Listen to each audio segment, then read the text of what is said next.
Isang sinaunang sibilisasyong nabuo sa lupain ng gitnang silangan na hanggang ngayon ay isinusulong pa rin ang kanilang karapatan. Isang lupaing kontrobersyal kung sino talaga ang tunay na may-ari. Sino ang mga Palestino? Saan sila nanggaling? At ano ang kanilang kasaysayan? Manatili ka lamang na nakatutok upang malaman mo kung papaano nasangkot ang Pilipinas sa pagtatag ng Estado ng Israel at mahati ang lupaing no'y hawak ng mga Palestino. Alright, welcome sa Karunungan PH. Samahan niyo ako at ating aalamin ang mga nagdaang kabanata ng Palestine upang tayo'y magkaroon ng mas malalim na pag-unawa sa kanilang pagkakakilanlan at kasaysayan.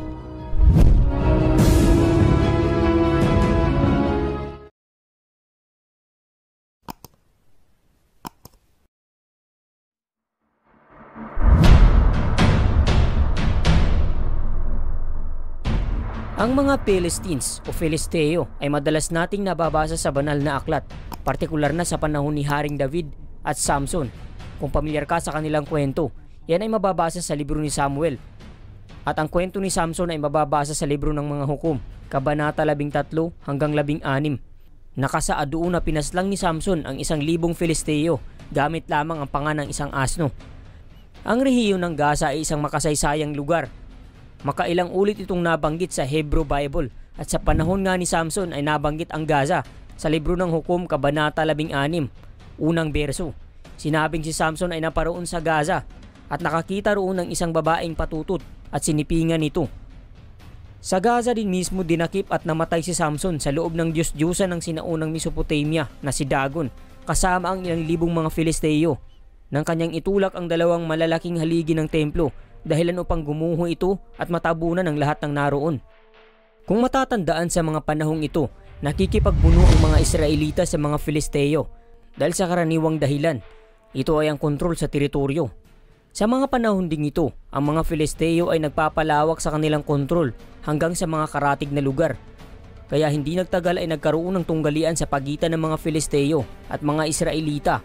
At noong mga 1050 BCE, dahil sa taglay na abansing sandatahan at organisasyong militar, matagumpay na nasakop ng mga Filisteo ang maburol na lupain ng Judean na nooy pinananahanan ng mga taong tinatawag na Levant.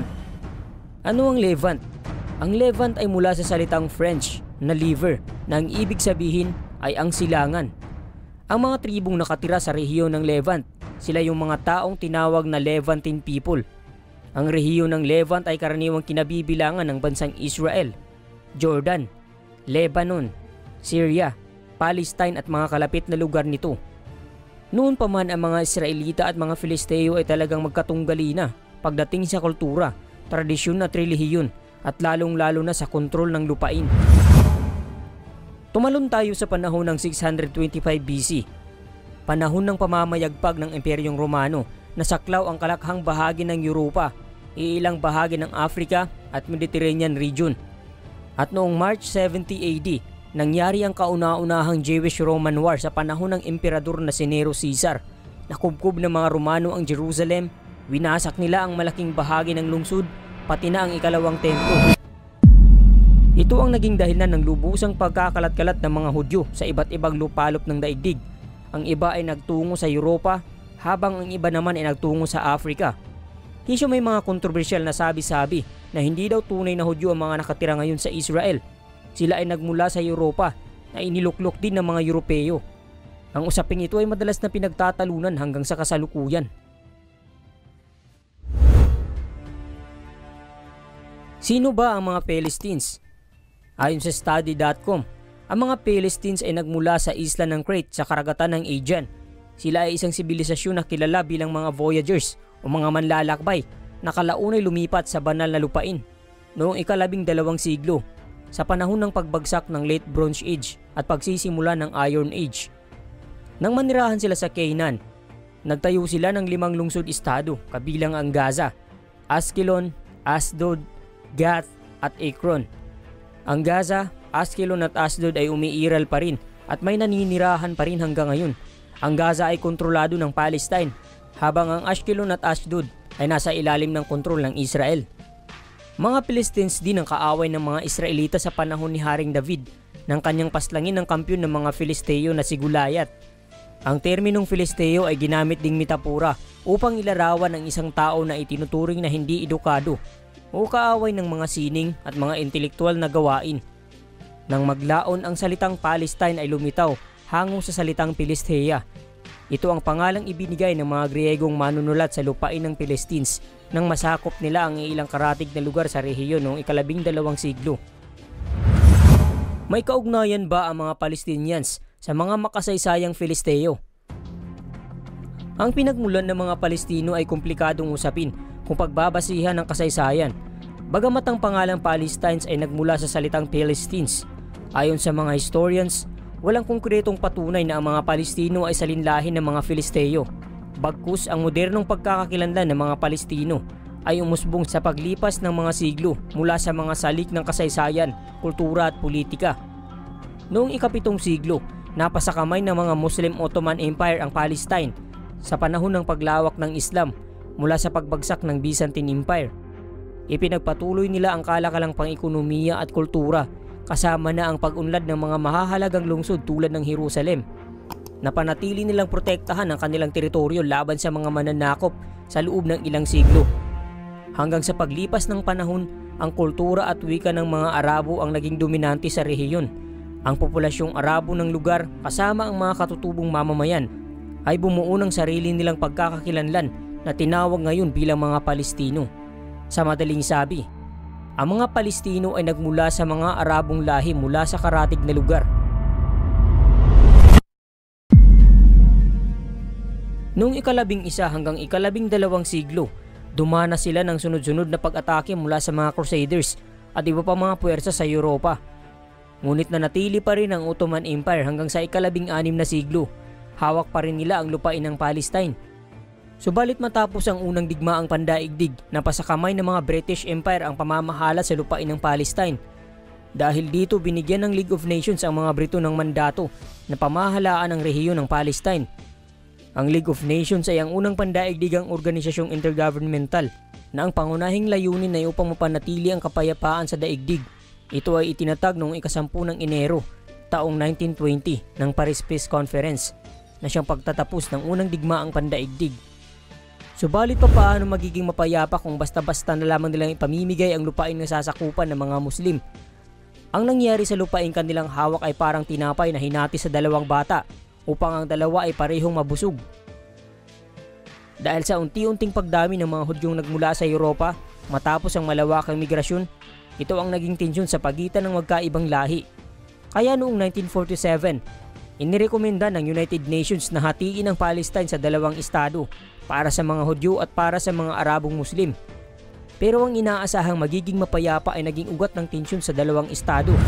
Noong ika-29 ng Nobyembre taong 1947, pinagtibay ng UN General Assembly ang planong tinawag na Resolution 181 na naglalayong hatiin sa dalawang estado ang teritoryong hawak noon ng mga Palestino. Taong 1948, matagumpay na naipasa ang Resolution 181 at isa ang ating bansa sa mga bumoto na mahati ang lupaing nooy hawak ng mga Palestino sa panahon ni dating Pangulong Manuel Rojas. Isa sa mga kaganapan sa kasaysayan ay hindi malilimutan lalo na ng mga Palestino. Mayo 14 taong 1948, matagumpay na naitatag ang Estado ng Israel na siyang dahilan ng pagsiklab ng unang Arab-Israeli War sa kaparehong taon. Dito na nagsimula ang magkakawatak-watak ang teritoryo ng Palestino. Hanggang sa kasalukuyan, halos katiting na lamang ang natira sa kanilang lupain. Mula noon, nagpatuloy na ang alitan at laban ng teritorial sa pagitan ng Israel at Palestine na nagdulot ng seryosong kaguluhan, digmaan at kahirapan sa rehiyon. Kasama sa mga pangunahing isyu ang kontrol ng mga teritoryo, mga refugee camps at estado ng Jerusalem. Sa loob ng mga dekada, maraming pagtatangkang makamit ang kapayapaan sa pamamagitan ng peace talks at mga accords tulad ng Oslo Accords noong 1993. Ganun pa man, patuloy pa rin ang tensyon sa rehiyon hanggang sa kasalukuyan. Noong 1967, noong Six-Day War, inangkin ng Israel ang Gaza Strip mula sa Ehipto. Nang sumunod na dekada, nagkaroon ng mga pag-aaklas mula sa grupong Palestinian, kabilang ang Hamas, laban sa kontrol ng Israel sa Gaza Strip. Noong 2005, nagpasya ang Israel na mag-withdraw mula sa Gaza Strip, subalit nanatili ang malawakang blockade sa teritoryo na kontrolado ng Israel at Ehipto. Ang mga taga-suporta ng Palestinians, kabilang ang maraming Arabong bansa at iba't ibang international organizations ay naniniwala sa karapatan ng mga Palestinians na magkaroon ng sariling estado at kontrolin ng kanilang sariling teritoryo kasama na ang Gaza Strip. Sa kabilang banda ang Israel at ang mga taga-suporta nito ay nakatutok sa seguridad at karapatan ng Israel na depensahan ang kanilang mga mamamayan laban sa terorismo at posibleng banta mula sa mga grupo tulad ng Hamas na nangangalkal ng armas at nagsasagawa ng karahasan laban sa Israel.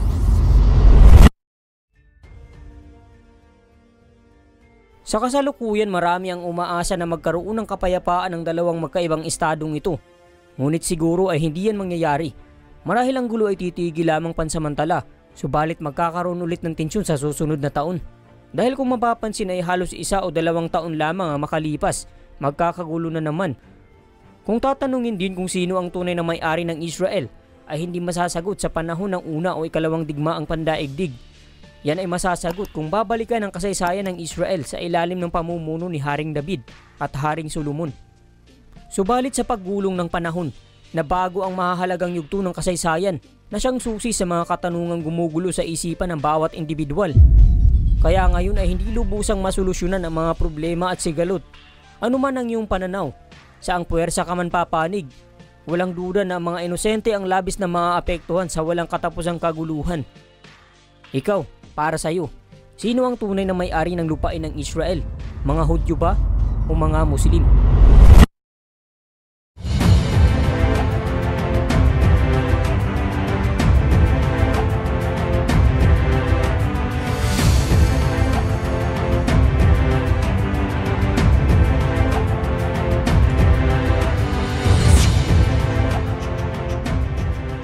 Kung nagustuhan mo ang video na ito ay huwag mo namang kalimutang mag-iwan ng like at subscribe at i-share mo na rin upang mas marami pa ang makakapanood. Tandaan na laging lamang ang taong puno ng karunungan. Hanggang sa muli at maraming salamat sa pagsubaybay.